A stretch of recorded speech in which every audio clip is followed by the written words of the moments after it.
আসসালামু আলাইকুম। শুরু করতে যাচ্ছি শিমুল ফুল। লিখেছেন জাকিয়ার সুলতানা ঝুমুর। শাফিনের বাবা নিজে ফোন করে পুষ্পকে ওনার মেয়ে করতে চেয়েছেন। মিজান শেখ আর রুকসানা খুব খুশি। পুষ্পের ভালো পরিবারে বিয়ে দিতে পারলে তাদের দুশ্চিন্তা কিছুটা কমবে। এতদিন অনেক বিয়ে এসেছে, তাদের ইচ্ছা পুষ্পের লেখাশোনা করবে, কিন্তু এখন শাফিনের পরিবার থেকে বিয়ের প্রস্তাব আসতেই মুন্নির কাছে ফোন দিয়ে জেনেছে মুন্নি বলেছে হ্যাঁ বলে দিতে। কারণ ছেলে ভালো অবস্থা সম্পন্ন মুন্নির কাছে থাকবে, তাই ভাবনার কোনো দরকারই নেই। মিজান শেখ রুকসানাকে বললেন, আমার মেয়েটা পড়তে চায়, এখন কি বিয়ে দেওয়া ঠিক হবে? রুকসানা বললেন, সবসময় ভালো প্রস্তাব আসে না, ওনারা যেহেতু আসতে যাচ্ছেন আসুক। মিজান শেখ বললেন, পুষ্পকে জিজ্ঞেস করে দেখো। রুকসানা বলল, তোমার মেয়েকে কি জিজ্ঞেস করব, ভালো ছেলে ফেলে বিয়ে দেব ব্যাস। রুকসানা এত বেশি জোর দিলেন কারণ ইদানিং পুষ্পের পরিবর্তন ওনার চোখে লাগছে। মুখে সবসময় লাজুক হাসি রেশ লেগেই থাকে। সেজেগুজে কলেজে যায়, কিছুক্ষণ পর পর আয়নায় নিজের মুখ দেখে গুনগুন করে গান গায়। আর সবচেয়ে বড় কথা হচ্ছে পুষ্প বেশ চঞ্চল হয়ে গেছে। রুকসানা এই বয়স পার করে এসেছে। পুষ্পর হাসভাব দেখে তিনি সন্দেহ করছেন পুষ্প প্রেমে পড়েছে বা করছে, কিন্তু হাতে নাতে ধরার আগে তিনি চুপ আছেন। সুতরাং ভালো বিয়ে যেহেতু এসেছে, কোনো দুর্ঘটনা ঘটার আগে বিয়ে দিয়ে ফেলতে চান। পুষ্প রাতে পড়তে বসেছিল, তখনই রোকসানা বিয়ের কথা উঠায়। পুষ্প, শাফিনকে তোর কেমন লাগে? কোনো ছেলেকে ভালো লাগে কি না এটা তার মা জিজ্ঞেস করেছে। এই কথার অর্থ কি সেটা পুষ্প বুঝতে পারে অনেক ভালোভাবে। মায়ের দিকে তাকিয়ে বলল, কেন? তার মা বলল, শাফিনের পরিবার থেকে বিয়ের প্রস্তাব এসেছে। পুষ্প গরম তেলের পানি পড়ার মতো তেতে উঠল। তেমন করে বলল, আম্মা, আমি এখন বিয়ে করব না। রুকসানা শান্ত চোখে তাকিয়ে বলল, কেন? পুষ্প এই প্রশ্নের মুখে এসে থমথম খেয়ে যায়। কোনো মতে বলল, আমি পড়ালেখা করতে চাই। রুকসানা জোর দিয়ে বললেন, শাফিনের পুরো পরিবার শিক্ষিত, তারা নিশ্চিত তাদের ছেলে বউকে অশিক্ষিত করে রাখবে না। ওনারা বলেছে যতটুকু ইচ্ছে পড়বি, সমস্যা নেই। শিমুলকে হারানোর ভয়ে পুষ্পের বুকটা খচমচ উঠল। মুহূর্তে চোখের পাতা ভরতে হলো পানি। চোখ মুছিয়ে নাক টেনে তার মাকে বলল, আম্মা, আমি এখনই বিয়ে করতে চাই না। পুষ্পের চোখে পানি দেখে রোকসানা ভাবুক চোখে তাকিয়ে থাকে। এটা কিসের কান্না? উনি যা ভাবছেন তাই না তো? উনি সোজা সাপটা জিজ্ঞেস করেন, বিয়ে না করার কারণে শুধু লেখাপড়াই, নাকি আরও অন্য কারণ আছে? পুষ্প সতর্ক চোখে মায়ের দিকে তাকায়, তারপর ঠোঁট উল্টে কেঁদে বলল, আমি তোমাকে আর আব্বাকে ছেড়ে যেতে চাই না। আম্মা, দয়া করে এখন বিয়েটি বন্ধ করো।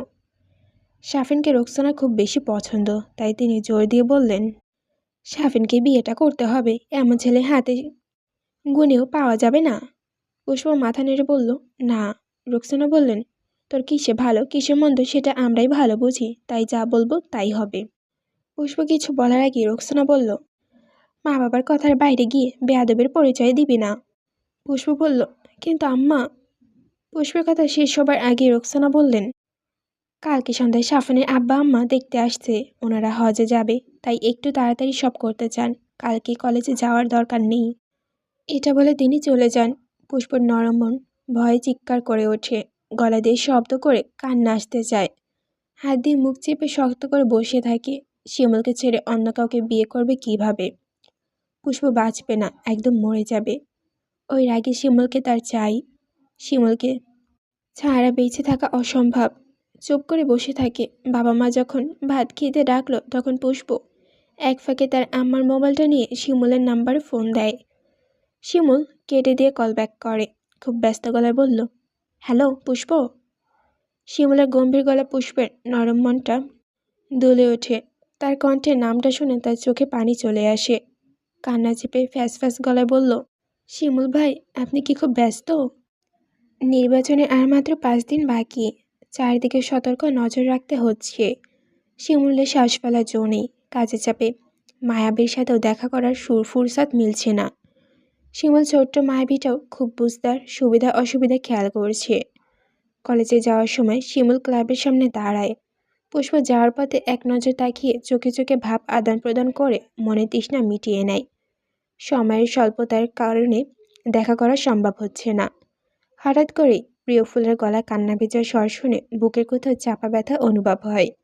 গভীর চোখে তারা খেলা যায় একরাশ দুশ্চিন্তা। চুপচাপ অথচ গাঢ় নিঃশ্বাস শুনে শিমুলের হাতের কাছে থেমে যায়, ব্যস্ত পায়ে সবার দিকে দূরে তাকিয়ে বলে উঠল, কি হয়েছে পুষ্প? পুষ্প কথা বলতে পারে না। এই ছেলের গলার স্বর শুনলেই কেমন পাগল পাগল অনুভূতি হয়। একে ছেড়ে অন্য কাউকে বিয়ে করবে কিভাবে সে? শিমুল ভাবে হয়তো দেখা করতে পারছে না বলে কান্না করছে। মুচকি এসে নরম গলায় বলল, দেখা করতে পারছি না বলে কাঁদছিস? আচ্ছা, আর মাত্র 5 দিন, তারপর সারাক্ষণ আমার ফুলের জন্য আমি আমার ফুলের কাছেই থাকবো, ঠিক আছে? পুষ্প ফুপিয়ে ওঠে। শিমুল এত সুন্দর করে কেন কথা বলে? কান্নার শব্দ যেন না হয় তাই মুখে হাত চেপে ধরে। কান্না চাপার শব্দ শুনে শিমুলের হাসি হাসি চোখ মুখে নিমিষেই শক্ত হয়ে যায়। গলার স্বর রুক্ষ করে বলল, কি হয়েছে? শিমুল ভাই, কি হয়েছে? আজকে কি দেখা করা যাবে? শিমুল চোখ বন্ধ করে দাঁড়িয়ে থাকে। তারপর তো কিছু একটা ভাবছে। তার তো ইচ্ছে করে দেখা করতে, কিন্তু কাজ যে সময় মিনিট মিলাতে পারে না। বর্তমান নির্বাচনে আশেপাশের রাস্তাঘাট মানুষের গভীর রাত পর্যন্ত ঘুরঘুর করে। এই মুহূর্তে দেখা করার রিস্ক। পুষ্পকে বোঝানোর জন্য বলল, কয়েকদিন পরে দেখা করি, হাতে প্রচুর কাজ, প্লিজ। পুষ্প এমন ধরনের উত্তর মোটেও পছন্দ হয় না। সাফিন তাকে পছন্দ করেছে, তার কথা মতোই ওনার বাবা মা আসবে, আর খুব জলদি বিয়েও হয়ে যেতে পারে। এদিকে বিয়ে হয়ে যাচ্ছে আর শিমুল কিনা কাজ নিয়ে পড়ে আছে। মোবাইলটা বেশিক্ষণ কথাও বলা যাবে না, যে কোনো সময় তার আম্মা চলে আসবে। পুষ্প রাগ হয়, কান্না ভেজা গলায় রাগে বলে উঠল, আমাকে আরেকজন নিয়ে যাচ্ছে আর আপনি কাজ কাজ করে মরে যাচ্ছেন। যান, কাজই করেন। আরেকজন নিয়ে যাচ্ছে? শিমুলের ধারালো মস্তিষ্কে টুক করে গিয়ে ছড়ার মতো বিঁধে নিয়ে যাচ্ছে মানে? কার এত বড় সাহস? একদম মেরে পুঁতে দেবে না? মুহূর্তে শিমুলের চোয়াল শক্ত হয়ে আসে। কে নিয়ে যাবে? রোকসানা আবার গলা ছেড়ে ডাকে। পুষ্প তাড়াতাড়ি করে বলে, আম্মা ডাকছে, দেখা করেন প্লিজ। শিমুল চোখ বন্ধ করে বলল, 1টা বাজে আসবো, বেরোতে পারবি? পারবো, রাখি। এই বলে নাম্বারটা ডিলিট করে ভাত খেতে যায়। শিমুল আসবে, শিমুল আসবে, সব সমস্যার সমাধান হবে। 12:30টার দিকে শিমুল ফ্রি হয়। এতক্ষণ কাজ করে ঠিক, কিন্তু পুষ্পর বলা কথাটা মাথায় ঘুরছে। অন্য কেউ নিয়ে যাবে মানে কি? শিমুল যে বছরের পর বছর অপেক্ষা করে গেল অন্য কাউকে নিয়ে যাওয়ার জন্য। শিমুল ভেবেছে নির্বাচন শেষ হলেই তার আব্বার কাছে পুষ্পর কথা বলবে। যাওয়ার রাস্তায় মিন্টু মিয়ার সাথে দেখা। মিন্টু মিয়া তার দাদার ডান হাত।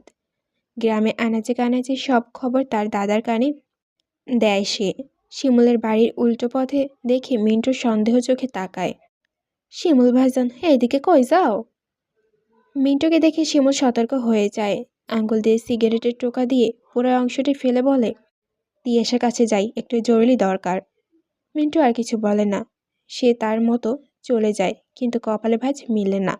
ভাবে দাদার কাছে খবরটা বলা উচিত কিনা। শিমুল হিজল গাছের নিচে দাঁড়িয়ে লম্বা লম্বা শ্বাস নেয়। 1টা বাজে, আরও মিনিট 5 বাকি। শিমুল আকাশের দিকে তাকিয়ে হাসে। যেদিন পুষ্পর সাথে তার দেখা হয় সেদিন আকাশে উজ্জ্বল চাঁদ থাকে। আজকেও ঠিক তেমনই, চারদিকে আলোয় ঝলমল করছে।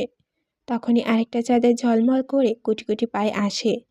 শিমুল উঠে দাঁড়ায়। কিছু বলার জন্য মুখ খোলার আগে পুষ্প 2 হাত দিয়ে আঁকড়ে ধরে শিমুলের প্রস্থ বুক। বুকের সাথে মিশে যায়। শিমুল অবাক হয়ে দেখে, এত লজ্জাবতী আজকে কি হলো যে স্বেচ্ছায় বাঘের ডেরায় ঢুকে গেছে। সে বুঝতে পারে পুষ্প তাকে আরো শক্ত করে ধরেছে, যেন বুকে একদম মিশে যাবে। ক্ষণে ক্ষণে শরীরটা কেঁপে উঠছে, কাঁদছে। শিমুল আলতো করে তার তুলোর মতো নরম ফুলটাকে জড়িয়ে বলল, কি হয়েছে আমার ফুলের? পুষ্প কিছু বলে না। শিমুল আবার বলে, না বললে বুঝবো কি করে? পুষ্প মাথা তুলে তাকায়। শিমুল তার দিকে তাকিয়ে হাসে। শিমুলের এমন পাগলামন করা হাসি দেখে পুষ্প ঠোঁট ফুলে কেঁদে বলল, আপনি কি আমাকে ছাড়া থাকতে পারবেন? শিমুল পুষ্পের ভিজা চোখে মুছে বলল, ছেড়ে থাকবো কেন? তুমি কই যাবা? শিমুলের মুখ থেকে এই প্রথম তুমি শব্দটা শুনল, আর তুমি করে বলাটা শুনতেই পুষ্পর খুব ভালো লাগলো। শিমুলের চোখে চোখ স্থির রেখে বলল, বিয়ে হয়ে যাবে। শিমুলের পুষ্পর পিঠে হাত রেখে মাথা ঝুঁকিয়ে বলল, তা তো হবেই, বিয়ে না করলে বেশি বেশি আদর করব কিভাবে? মজা করছি না, সব কিছু মজা করবেন না। শিমুল পুষ্পের মুখের দিকে তাকিয়ে বলল, আচ্ছা, বলো শুনি। কিছুদিন আগে আপুর সাথে শাফিন ভাই এসেছিল। আপনি তো জানেন উনি আমাকে পছন্দ করে। আগামীকাল আমাদের বাড়িতে ওনার বাবা মা আসবে। ওনার নাকি হজে যাবেন, তাই তাড়াতাড়ি বিয়ের কাজটা সম্পন্ন করে ফেলবে। পুষ্পের বলা প্রতিটা কথা শুনে শিমুলের মুখ গম্ভীর হয়ে যায়। তুমি থেকে আবার তুইতে চলে যায়। তো করে ফেল বিয়ে। শিমুলের এমন কথা শুনে পুষ্পর ভয় হয়। তাহলে কি অন্য বাজে ছেলেদের মতনই শিমুল? এই প্রেম প্রেম খেলা তাহলে কি অভিনয়? চেয়ারম্যানের ছেলে পুষ্পকে ব্যবহার করে ছুঁড়ে ফেলে দেবে। পুষ্প শিমুলের হাতের বাঁধন থেকে নিজেকে ছাড়াতে চায়। ছাড়ার বদলে হাতের বাঁধন আরো শক্ত হয়। শিমুল বলল, কি হলো? এভাবেই তো ভালো। পুষ্প মুখ অন্ধকার করে বলল, না ছাড়লে বিয়ে করবো কিভাবে? ছাড়েন। শিমুল ছাড়ে। কয়েকদিন পরে নির্বাচন। এই অবস্থায় বাড়ি বিয়ের কথা বলা ঠিক হবে না। সবকিছুর একটা আলাদা সময় আছে। কিন্তু এই সময় খুঁজতে গিয়ে যদি তার ফুল হারিয়ে যায়। তার গলার স্বর গম্ভীর করে বলল, আমি কি তোর আব্বার সাথে কথা বলবো? পুষ্প আঁতকে উঠে বলল, না না। কেন? আব্বা শুনলে কষ্ট পাবে। তাহলে কি করার? আমাকে ভুলে গিয়ে বিয়ে করে নে। শিমুলের এমন নির্লিপ্ত গলার কথা শুনে পুষ্প কেঁদে দেয়। মরে যাব। শিমুল চোখ পাকিয়ে পুষ্পর দিকে তাকায়। পুষ্প ঠোঁট ফুলিয়ে বলল, আপনাকে ছাড়া আর কাউকে বিয়ে করতে পারবো না। কেন পারবি না? আমি যেমন ভালোবেসে আদর করব ওই ছিল তাই করবে, তফাৎ কি? পুষ্প শিমুলের হাত ধরে বলল, ওই ছিল তো শিমুল হবে না। শিমুল পুষ্পের গালে হাত দিয়ে বলল, তাহলে কি? আমার শিমুলকে লাগবে। আমি খুব খারাপ, তোর আব্বা রাজি হবে না। এই খারাপ ছেলেটাকে আমার চাই যে কোনোভাবে। পুষ্পের বাচ্চা বাচ্চা উত্তরে শিমুল হাসে। আমার ফুলকে নিয়ে যাওয়ার এত সহজ? শিমুলে থেকে তার ফুলকে কে ছেড়ে নিবে?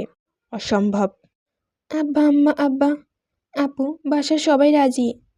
তাতে কি আমার ফুল তো রাজি না? এটাই প্লাস পয়েন্ট। পুষ্প শিমুলের বুকের কাছে গেঞ্জি খামচে ধরে বলল, ভয় লাগছে কালকে যদি বিয়েটি করিয়ে দেয়। শিমুল পুষ্পের কোমর হাতে রেখে টেনে নিজের কাছে আনে। আমি আছি তো, আপনাকে এত টেনশন করতে হবে না। কিন্তু পুষ্পের কথা থামিয়ে বলল, কোনো কিন্তু টেনতো নেই। আমি সামলে নিব সব। ভরসা নেই? শিমুলের উপর পুষ্পের শতভাগ আস্থা আছে। মাথা নেড়ে সম্মতি জানায়। এখন একটু হাসো। পুষ্প হাসে, তারপর বলল, তাহলে এখন যাই। শিমুল গম্ভীর চোখে পুষ্পকে দেখে। আস্তে আস্তে পুষ্পর ঠেলে হিজল গাছের সাথে নিয়ে দাঁড় করায়। পুষ্পর আবছা অন্ধকার শিমুলের দিকে তাকিয়ে বলল, যাই। শিমুল পুষ্পর হাতে আঙ্গুলের ভাঁজে নিজের আঙ্গুলগুলো নেড়ে চেড়ে বলল, ওহ। পুষ্প বলল, কি? দেখে মন ভরেনি, আরেকটু প্লিজ। পুষ্প আধা আলোয় অন্ধকারে শিমুলের চোখের দিকে তাকিয়ে বলল, একটা কথা বলি। শিমুল পুষ্পের হাতের আঙুলে আলতো করে ঠোঁট লাগিয়ে চুমো খায়। মুখটা ছোট করে বলল, হুম। পুষ্প বলল, আপনার গায়ে একটু ছুঁয়ে দিতে ইচ্ছা করছে। আপনার গালটা একটু ছুঁই। পুষ্পর এমন আহ্লাদ আবদার। শিমুল মুচকি হাসে, আমি সবটাই তোমার, যা ইচ্ছা করতে পারো, আমি মাইন্ড করব না। শিমুলের দুষ্টু কথায় পুষ্প নিজেও হেসে দেয়। আপাতত গাল ছুঁয়ে দিলেই হবে। শিমুল মাথাটা নিচু করে দেয়। পুষ্প তার কোমল হাত দিয়ে শিমুলের গালে হাত রাখে। কাঙ্ক্ষিত রমণীর ছোঁয়া পেয়ে শিমুলের ভেতরটা আগুনের হালকা ছুটে যায়। শক্ত হয়ে বরফের চোখের পলক ঝাপটায়। এত বছরের অপেক্ষার ফলে এত মিষ্টি হবে জানা ছিল না। পুষ্প খুব আদরেভাবে গালে তার নরম হাতে ঘষে যাচ্ছে। শিমুল পুষ্পর গাছের সাথে দাঁড় করিয়ে বলল, হয়েছে? পুষ্প মাথা নেড়ে বলল, না। শিমুল নিঃশব্দে তাকিয়ে থাকে। তার নিঃশ্বাস ঘন হয়ে আসছে। চোখ ছোট ছোট করে তাকিয়ে বলল, আর না, আবার পরে। পুষ্প শিমুলের নিঃশ্বাসের গতি লক্ষ্য করে হাত নামিয়ে নেয়। মাথা নিচু করে বলল, এখন যাই। শিমুল কেমন শান্ত গলায় অশান্ত জোর দিয়ে বলল, না। পুষ্প শিমুলের দিকে তাকায়। শিমুল পুষ্পের খুব কাছে এগিয়ে আসে। পুষ্পের পেছন থেকে জড়িয়ে নেয়। পুষ্পর পিঠ গিয়ে ঠেকে শিমুলের প্রস্থ বুকে। পুষ্পর গা কাঁপানো ঝিনঝিন অবশ্যই চোখজোড়া বন্ধ করে ফেলে। শিমুল পুষ্পের হাতে দিয়ে পেঁচিয়ে নিজের সাথে মিশিয়ে নেয়। মাথা নিচু করে পুষ্পর ঘাড়ে ঠোঁট সহ নাক ঘষে দেয়। পুষ্প ছটফট করে গুংড়িয়ে ওঠে। শিমুল টুপটাপ করে চুমু খেয়ে ফেলে। পুষ্প শিমুলের দিকে তাকায় না। চোখ বন্ধ করে বলে, এত ভালোবাসতে হবে কেন শিমুল ভাই? শিমুল ততক্ষণে পুষ্পকে নিজের দিকে ফিরিয়ে নিয়ে ফিসফিস করে বলল, জানি না তো। পুষ্প চুপ করে থেকে বলল, এবার যাই? শিমুল চোখ রেখে বলল, পুষ্প, তোকে একটু ছুঁয়ে দেই? পুষ্প কিছু না বলে তাকিয়ে থাকে। শিমুল ফিসফিস করে বলল, প্লিজ। শিমুল একটু এগিয়ে গেল। পুষ্প বুঝতে পারে শিমুল কি করতে চাইছে। দুদিকে মাথা নেড়ে অস্পষ্ট স্বরে বলল, না। শিমুল ঘোল লাগা গলায় বলল, কি না? পুষ্প দ্রুত গতিতে মাথা নাড়ে। এই যে পাগল প্রেমিক, তাকে কি না বললে আটকানো যায়? যায় না তো। পুষ্প পারল না। শিমুল বেসামাল শ্বাস প্রশ্বাস ফেলে পুষ্প নরম ঠোঁটে নিজের ঠোঁটে একবার ছোঁয়া দেয়। তারপর আর একবার ছুঁয়ে বলল, তোকে একটু বেশি করে ছুঁয়ে দিলাম। পুষ্প তখন চোখ বন্ধ করে শিমুলের গেঞ্জি আঁকড়ে ধরে রেখেছে, যেন ছেড়ে দিলেই অতল সাগরে ডুবে যাবে। পুষ্প তার রুমে এসে চুপচাপ দরজা বন্ধ করে। অন্ধকারে হাতড়ে যখন বিছানায় যাবে, তার আগেই লাইট তার নিজে আলোয় জ্বলে ওঠে। পুষ্প দেখে রোকসানা পাথরের মতো দাঁড়িয়ে আছে, তাকে দেখছে। পুষ্প খেয়াল করল ভয় তার গলা শুকিয়ে আছে। অস্পষ্ট সুরে বলল, আম্মা।